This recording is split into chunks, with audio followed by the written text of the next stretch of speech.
So yun mga paps, mga Mars, tingnan niyo po yung ginagawa nila sa karne. Talaga namang nakakabahala talaga para ma-preserve lang nila o maging price ko sa palengke pagka binibili natin.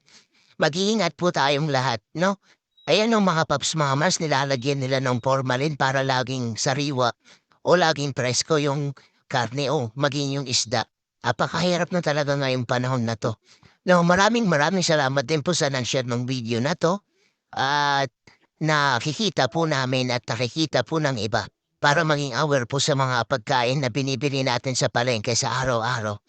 Kasi kapag hindi po tayo mag-iingat sa ating mga binibili sa palengke, di ko naman nila lahat, di naman sa lahat ng palengke, alam ko naman, di ko alam kung sa ibang bansa ba ito o iti-deliver sa atin o i-export, i-importin ba natin. No, mga paps, mga Mars, kaya mag-iingat po tayong lahat. Kaya kung minsan kapag nagmamadali tayo sa pamimili, di na natin na-check. Kaya dapat check-check din tayo kapag namimili tayo. At maging aware po tayo sa kinakain natin sa araw-araw. Kasi napakahirap po ngayon magkasakit.